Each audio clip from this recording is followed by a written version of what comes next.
बंदा कौन है? ਇਹ ਬੰਦਾ ਸੀ ਤੇ ਮੈਂ ਪਛਾਣ ਲੈਣੀ ਹਾਂ। ਇਹਨੇ ਮੇਰਾ ਗੰਦਾ ਕੰਮ ਕੀਤਾ ਹੈ, ਇਹਨੇ ਮੈਨੂੰ ਜ਼ੁਲਮ ਕੀਤਾ है।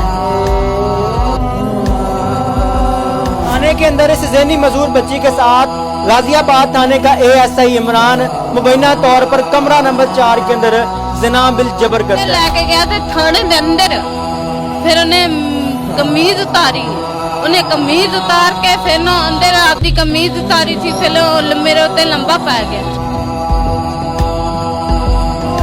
ये कपड़े उतारे सी कुड़ी दे आप दे उतारते पिकावे नान खवा के शुरू हो गई। मेरी कुड़ी नाल जियाद की थी आई, तू कुड़ियां आपदियां ला तेरे सामने तेरिया कुड़ियां नाल जियाद की हो सी, तेनू पता लग सी जो हां मेरी कुड़ियां नाल जियाद की। नमस्कार, मुजाहिद नयाब आपकी खिदमत में हाजिर है और आप देख रहे हैं एमएन पॉइंट।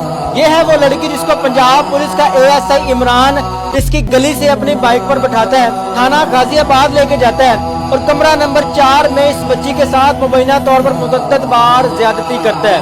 यहाँ पर बात खत्म नहीं होती कि पंजाब पुलिस का एएसआई दोपहर 1 बजे इस बच्ची को लेके जाता है और रात को 9 बजे ये बच्ची घर वापस छोड़ के जाता है। बात यहाँ पर खत्म नहीं होती।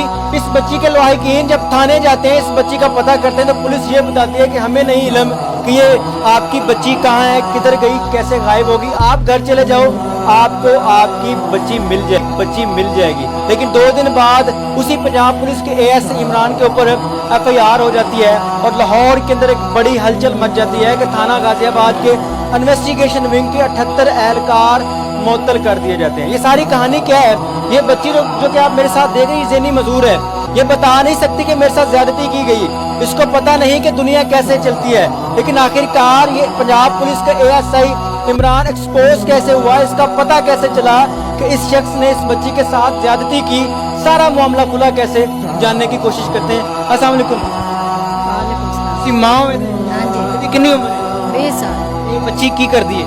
बच्ची वेली इथे रही गली च कदों गई? गली च एतवार सी मैनू चीज दे पैसे लेके देवन गई सी। जल्ले मैं घर आई काम करते कोठी तू अगे कमरे च नहीं सी, कमरा खाली सी। मैं कहा कुड़िए ज़हनी मजबूर, मैं ओदा पता करा किधर गई ते किधर ना गई। जल्ले मैं गई रोंदी रोंदी बाबा सी दफ्तर दे नाल, ओ कहंदा सी चीज लाए ते मुड़ियम दी ते नाल दफ्तर दे साह ले ले सी। जल्ले साह लेने सी आगे आगे इमरान पुलिस वाला सादे कपड़े सी, ओ कहंदा सी बाबा इस कुड़ी नू ना मेरे पीछे मोटरसाइकिल पे बिठा। ओ सका मैं औरत जाते मैं हाथ नहीं ला सकना।